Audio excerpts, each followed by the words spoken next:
वह प्रेत जिसने कई सुखाओं को पीटा। भूत प्रेतों की लीला भी अपरंपरार होती है। कभी कभी ये बहुत ही सज्जनता से पेश आते हैं तो कभी कभी इनका उग्र रूप अच्छे अच्छों की धोती गीली कर देता है। भूत प्रेतों में बहुत कम ऐसे होते हैं जो आसानी से काबू में आ जाएं, नहीं तो अधिकतर सुखाओ पंडितों को पानी पिलाकर रख देते हैं, उनकी नानी की याद दिला देते हैं। आज की कहानी एक ऐसे प्रेत की है जिसको कोई भी सोखा पंडित अपने काबू में नहीं कर पाए। ना ही वह प्रेत किसी देवी देवता से ही डरता था। क्या वह प्रेत ही था या कोई और? आइए जानने की कोशिश करते हैं। हमारी भी इस प्रेत को जानने की उत्कंठा अति तीव्र हो गई जब हमने पहली बार ही इसके बारे में सुना।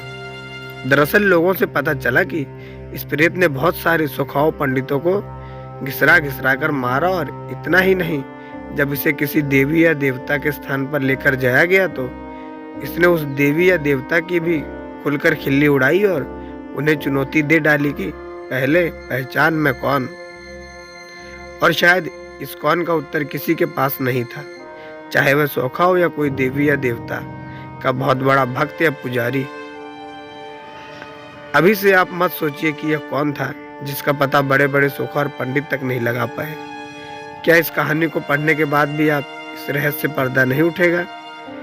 इस रहस्यमय प्रेत ने पहचान में कौन पर से पर्दा उठेगा, और यह पर्दा शायद वह प्रेत ही उठाएगा, क्योंकि उससे अच्छा उसको कौन समझ सकता है। बस थोड़ा इंतजार कीजिए और कहानी को आगे तो बढ़ने दीजिए। ये कहानी हमारे गांव जवार की नहीं है। ये कहानी हमारे जिले से सटे कुशीनगर जिले की एक गांव की है। ये गांव पडरौना के पास है। अब आप सोच रहे होंगे कि ये कहानी जब मेरे जिले की नहीं है तो फिर मैं इसे कैसे सुना रहा हूँ। मान्यवर, इस गांव में मेरी रिश्तेदार पड़ती है, अस्तु इस कहानी को मैं भी अच्छी तरह से बयां कर सकता हूँ। भूत प्रेतों की तरह इस कहानी को रसमई न बनाते हुए मैं सीधे अपनी बात पर आ जाता हूँ।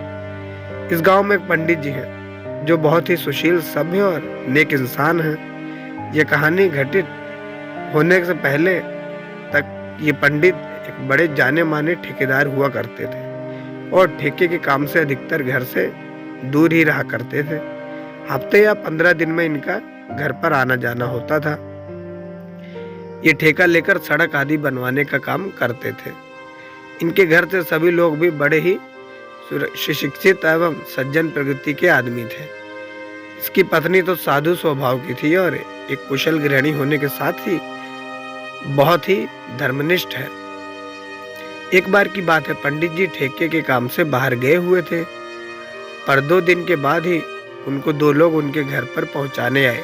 पंडित जी के घर वालों ने उन 2 व्यक्तियों ने बताया कि पता नहीं क्यों कल से ही पंडित जी कुछ अजीब हरकत कर रहे हैं।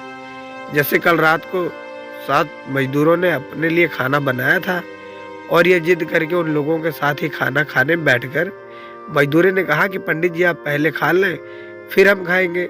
और इसके बाद जब ये खाना खाने बैठे तो 7 मजदूरों का खाना अकेले खा गए, और ये खाना भी आदमी जैसा नहीं, पिशाचों जैसा खा रहे थे। उसके बाद 2 मजदूर को डरकर वहां से भाग ही गए। फिर हम लोगों को पता चला। उसके बाद हम लोग भी वहां पहुंचे और इनको किसी तरह सुलाए। सुबह होते ही इनको पहुंचाने के लिए निकल पड़े। इसके बाद वे दोनों व्यक्ति चले गए और पंडित जी भी आराम से अपनी कोठरी में चले गए।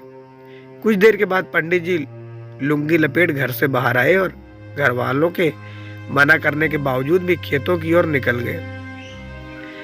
घर का एक व्यक्ति भी चुपके से उनके पीछे पीछे हो लिया।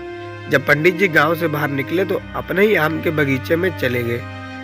आम के बगीचे में पहुंचकर कुछ समय तो पंडित जी टहलते रहे, पर पता नहीं अचानक उनको क्या हुआ कि आम के नीचे झूलती हुई मोटी मोटी डालियों को ऐसे तोड़ने लगे जैसे हनुमान का बल उनमें आ गया। डालियों के टूटने की आवाज सुनकर उनके छोटे भाई दौड़कर बगीचे में पहुंचे और इनको ऐसा करने से रोकने लगे।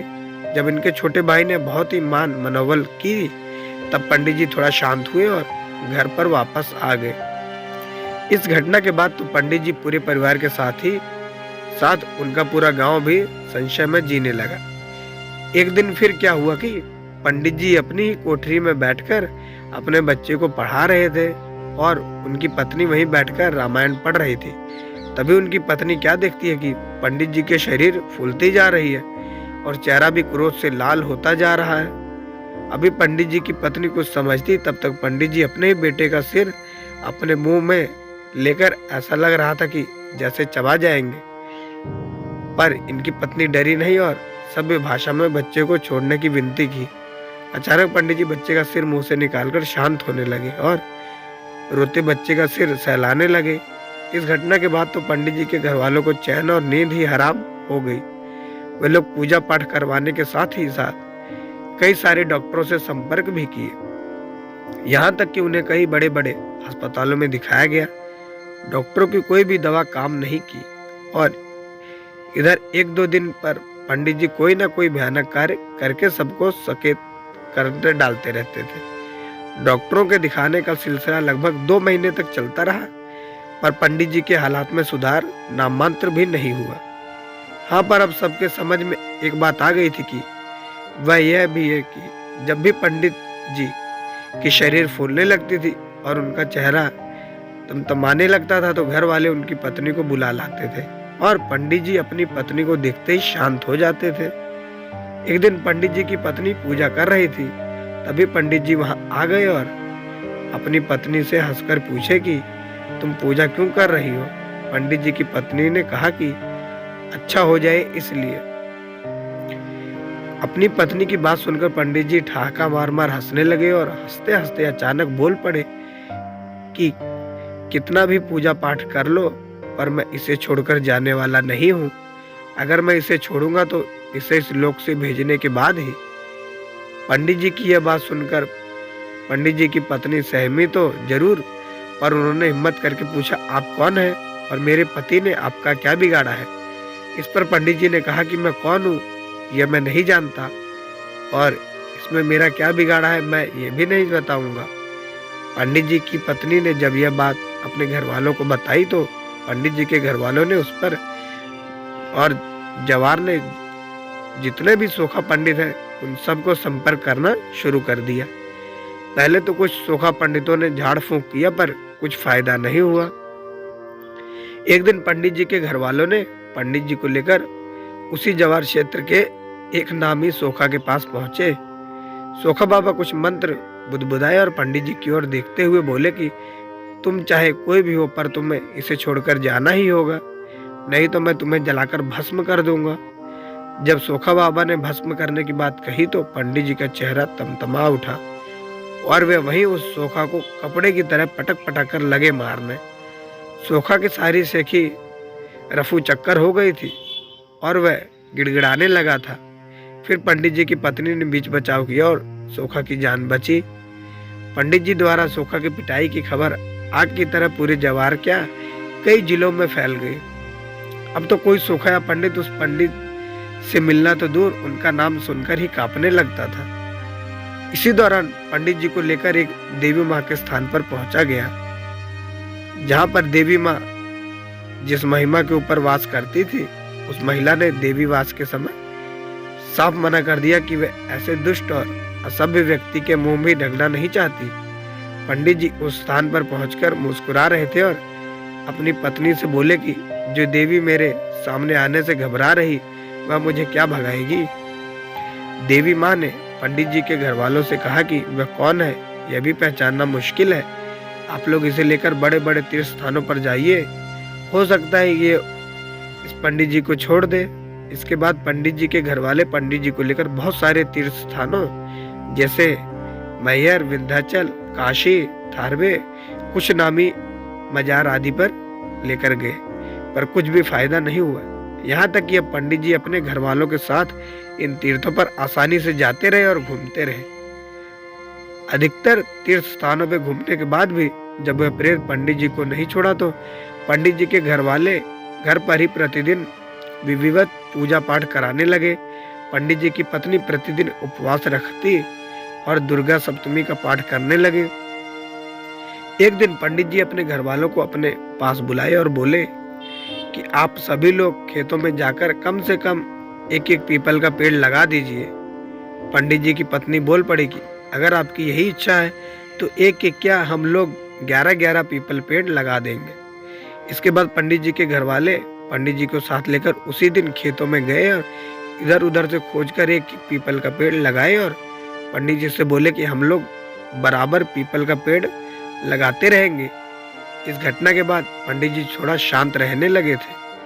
अब वो अपने घर का छोटा मोटा काम भी करने लगे थे। एक दिन पंडित जी के बड़े भाई घर के दरवाजे पर लकड़ी फाड़ रहे थे। पंडित जी वहां पहुंचकर टांगी अपने हाथ में लिए और देखते ही देखते लकड़ी की 3 मोटी सिल्लियों को फाड़ दिए। शायद इन तीनों सिल्लियों को फाड़ने में उनके भाई महीनों लगाते। एक दिन लगभग सुबह के 4 बजे होंगे कि पंडित जी ने अपनी पत्नी को जगाया और बोल पड़े, मैं जा रहा हूँ। पंडित जी की पत्नी बोल पड़ी, अभी तो रात है और इस रात में आप कहाँ जा रहे हैं? अपनी पत्नी की यह बात सुनकर पंडित जी हंसे और बोले, मैं जा रहा हूँ और वह भी अकेले, तेरे सुहाग को तेरे पास छोड़कर। अब मैं तेरे पति को और तुम लोगों को कभी तंग नहीं करूँगा। तू जल्दी से अपने पूरे घर वालों को जगवाओ ताकि जाने से पहले मैं उन सबसे भी मिल सकूं। पंडित जी के इतना कहने से ही पंडित जी की पत्नी की आंखों से झरझर आंसू झरने लगे और वह पंडित जी का पैर पकड़कर खूब तेज रोने लगी। अब तो पंडित जी की पत्नी के रोने की आवाज़ सुनकर घर के लोग ऐसे ही भयभीत हो गए और दौड़ दौड़ कर भागकर पंडित जी के कमरे में पहुंचे। अरे ये क्या, पंडित जी के कमरे का माहौल तो एकदम अच्छा था क्योंकि पंडित जी तो मुस्कुरा रहे थे।